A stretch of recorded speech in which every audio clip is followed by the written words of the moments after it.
Assalamu alaikum, brothers and sisters. This is Brother Ijaz Ahmad of Calling Christians and MAP, the Muslim Apologetics Podcast.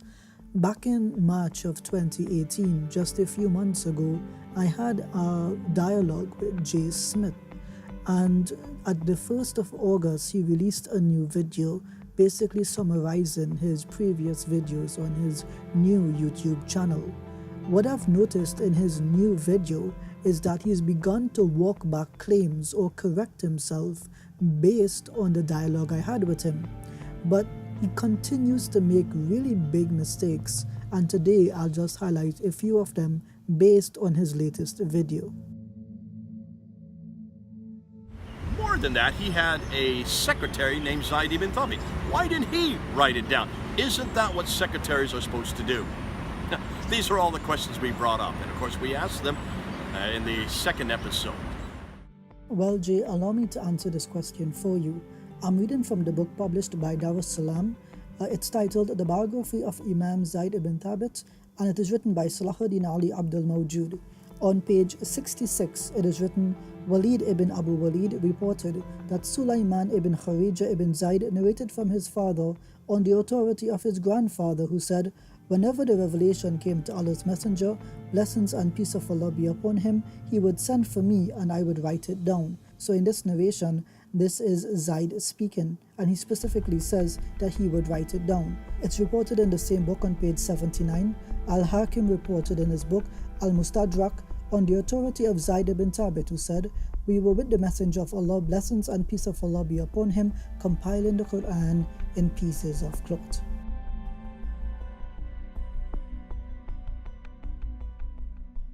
But for now, we just looked at that one and we asked the questions when it was written, and we quoted two scholars, Altıkılıç and Ikmal Nisanoglu. Tahir Altıkılıç, Dr. Tahir Altıkılıç and Dr. Ikmal Nisanoglu, both from Turkey, who both had access to the Topkapi. They were the ones that were responsible for the Topkapi. They've had the best work on it, and they were the ones that came out with their report. So this is Jay Smith in August of 2018. He appeals to Dr. Tayyar and Dr. Esangulu as scholars, and he pretends as if he uses their scholarship for his positions.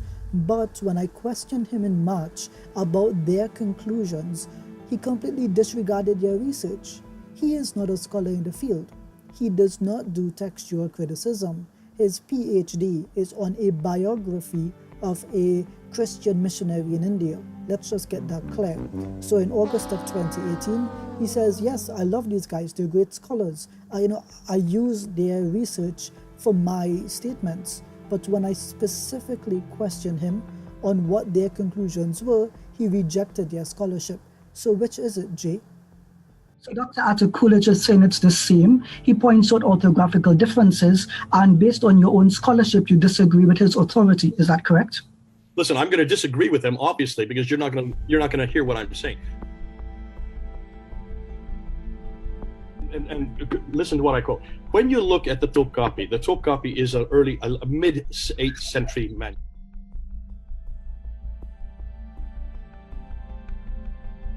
Hold on, Jay, let's work this out. Let's do simple math. 622 CE is when the Hijri calendar begins, agree? Right. And goes to 719. Hold on, add 50 years, what do you get? And goes to 719. Hold on, add 50 years, what do you get? You get 672. So let's just clarify something here. We're trying to clarify the date from which the dating can begin. So the Turkish scholars wrote from the second half of the 1st century Hijra. So a century is 100 years. You split them up into 50 years to get two parts. The first 50 years are the earlier part, the second 50 years are the later part. The scholars are saying, these two Turkish scholars are saying that the dating begins from the second half of the 1st century. So we're looking at the year 622. This is the year that the Hijri calendar starts. You add 50 years to that, and that covers the first half of the 1st century. So 622, add 50 gives us 672, which means that the dating for the Topkapi manuscript begins, it's a range, it begins at 672. And then you add 50 years to that, and it takes you to the year 722. What Jay Smith wants to avoid saying is that the date begins in the year 672. Why does he want to avoid that early date? Because that puts it within the 1st century Hijra.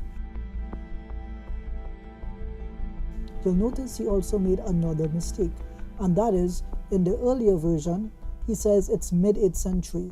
Mid-8th century will give us the year 750. Then he changes and he says, no, it's 719. That's a difference of almost 30 years. So in the same discussion I'm having with him, he gives me 2 different dates, drastically different dates, and he refuses to acknowledge that it can be within the year 670 onwards. And goes to 719. And goes to 719. And goes to 719. The Topkapi is a mid-8th century man. And goes to 719. The Topkapi is a mid-8th century man. And goes to 719.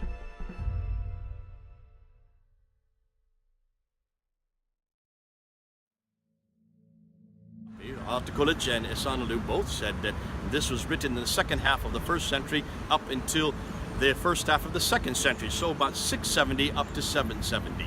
The end of the 7th century, the first half of the 8th century.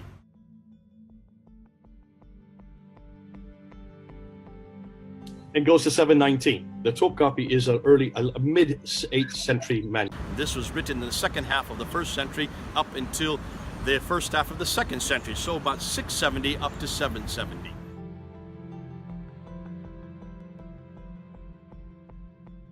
This was written in the second half of the 1st century up until the first half of the 2nd century, so about 670 up to 770.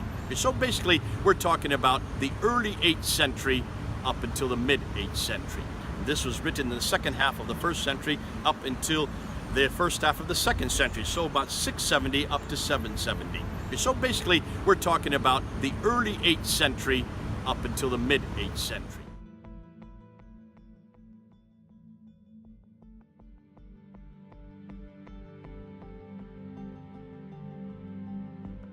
I know some Muslims would like to go to 670 and start with that date, but that's not what they're saying. You don't start with the earliest date, you start with the median date. This was written in the second half of the 1st century up until the first half of the 2nd century, so about 670 up to 770.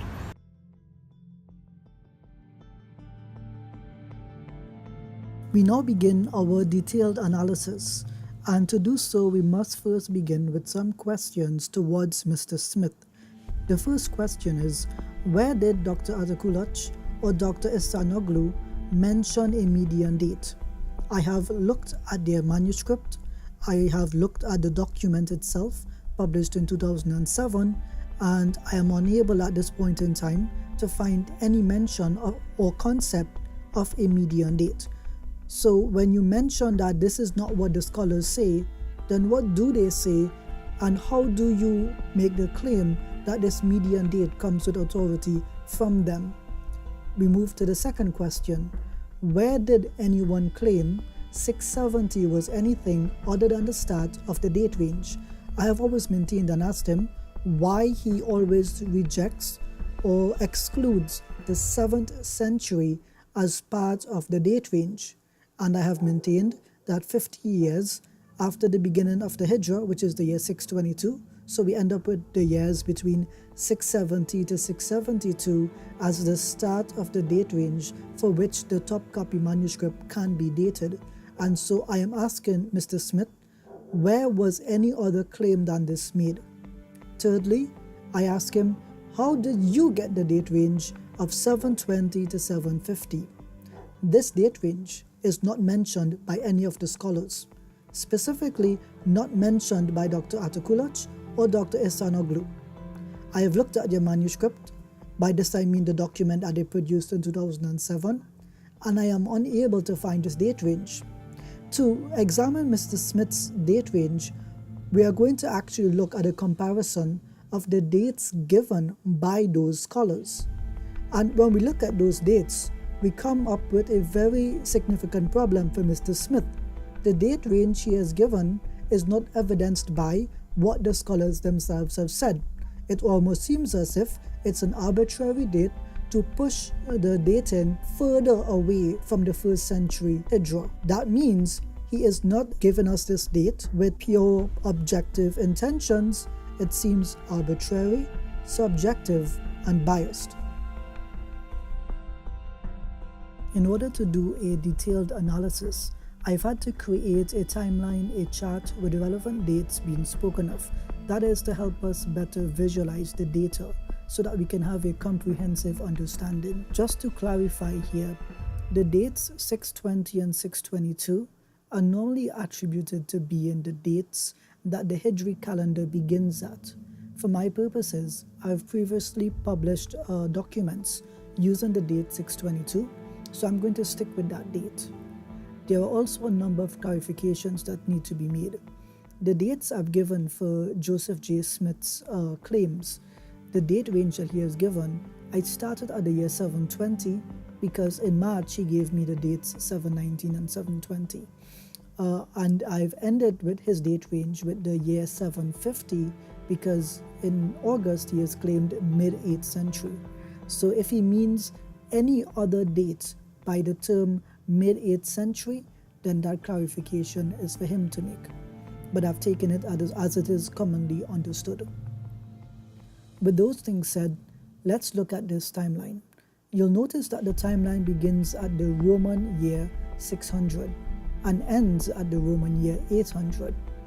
I will explain how the Hijri or the Islamic calendar fits into this system. But just so that we understand it, we are looking at 2 centuries here.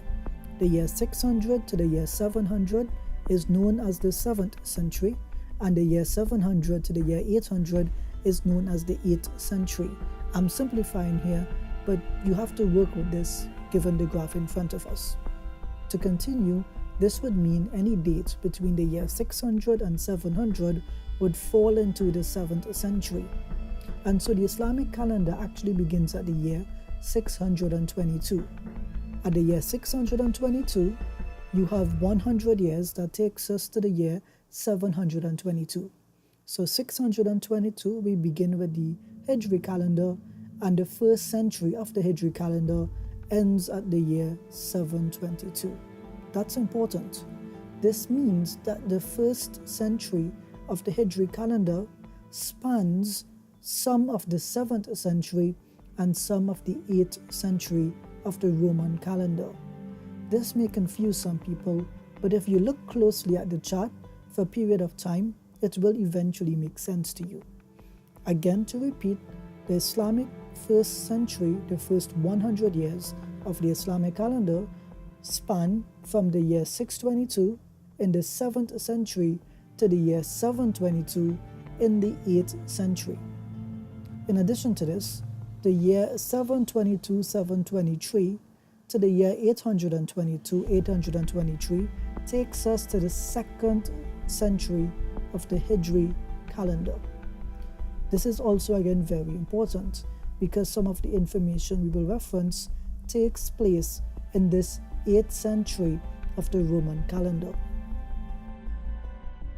So what is peculiar here is that the only date that the scholars give, again, this is Dr. Atakulach and Dr. Ihsan Noglu, the only date they actually give, the date range that they give using the Roman calendar, is the date range from the year 661 to the year 750. They don't use 670 and they don't use 770. So how J. Smith arrived at the date range ending at the year 770 cannot be explained by the scholarship that he appeals to. Again, the only date range that they give in terms of the Roman calendar that is specifically delineated are the years 661 to the year 750. Again, there's no mention of a median date by either Dr. Altakulach or Dr. Isanoglu. This is simply a manifestation of J. Smith's mind. Pursuant to his reasoning here, there is no reasonable way he ends at the year 720 for a median date. What I looked at when I looked at the only date range mentioned in the Roman calendar in their publication was from 661 to the year 750. The date range lands somewhere at the year 705 CE, that is of the Christian calendar. of the Roman calendar, so at the year 705. So even if there was a median date, and even if we accepted Jay's argument, then we still end up not at the year 720, but at the year 705. We also have another problem here for Jay Smith, and that is Dr. Altekulich's words. He specifically says that the manuscript is not either 7th century or either 8th century. He doesn't say it's either 1st century Hijra or 2nd century Hijra. He says it's actually both. He says and. So he says it's the second half of the 1st century and the first half of the 2nd century. Now, why does he say this? He says this because there was some disputation as to whether or not the initial writer, the first copyist, was the same person to add the vowelins and dottins on the script. In Arabic, traditionally, you can write the script without vowelins and dottins. However, over time, some manuscripts were updated to include the vowelins and dottins, and this is quite normal. And so what we see here is that if someone later on came and added these vowelins and dottins later on, then the manuscript itself, based on just the consonantal skeletal text, that is the text without the vowels, would be definitively within the second half of the 1st century of the Hijra calendar, which is something that Jay Smith does not want to seem to concede. With respect to the date range, there are a couple issues here, namely two. The first is the date range that Dr. Altekulich gives in general terms is from the second half of the 1st century to the first half of the 2nd century. So generally a 100-year period following the year 670. So that brings us to the year 770. That's a 100-year period. Dr. Isanoglu, he gives a date 661 to the year 750. That's a 89-year date range. So this would mean between the two scholars, they have given a date range somewhere between 89 and 100 years. That's the range that they're looking at. They don't tell you it's the year 670 it was written or the year 770. It's a date range, which is something that Smith does not seem to understand. He thinks that if they mention the year 670, that it must mean it's written in the year 670, or in the other case, if they mention the year 770, which they don't. But just given Smith's interpretation, if they mention the year 770, he thinks that the start and the end of the date ranges are the dates themselves. So that's completely incorrect. It's a date range, R-A-N-G-E, which means it spans a period of time. And so the scholarship has determined it's between an 89 and 100-year period that it possibly could be dated between. Now the problem with Smith is, let's take a look at this video clip. So basically, we're talking about the early 8th century up until the mid 8th century. In this video clip, he gives you early 8th century to mid 8th century, a 30-year period, 719 to the year 750. So how does he come up with a 31-year period? But scholarship, actual scholarship that have PhDs in this field and have looked at the evidence, they give you a date range of 89 years and 100 years. So it means to say that Smith is not following scholarship, but making up the numbers as he goes along. He treats the Qur'an as a copyist of the Bible would treat the Bible. Let us, however, take a moment to remind ourselves that the only actual dates given within the Roman calendar are the dates 661 to 750 by Dr. Isanoglu. Those are the only dates given, delineated by the scholars. And we have already determined that if we had a quote-unquote median date, that would take us to the year 705. This would bring us to the end of today's video. I would like to thank everyone for watching, and most importantly, don't forget to visit our website callingchristians.com, and I would also strongly like to encourage you to donate to Calling Christians. I've put the donation information in the video, and inshallah it should be in the description as well. Please feel free to reach out to us with any questions that you may have. Thank you.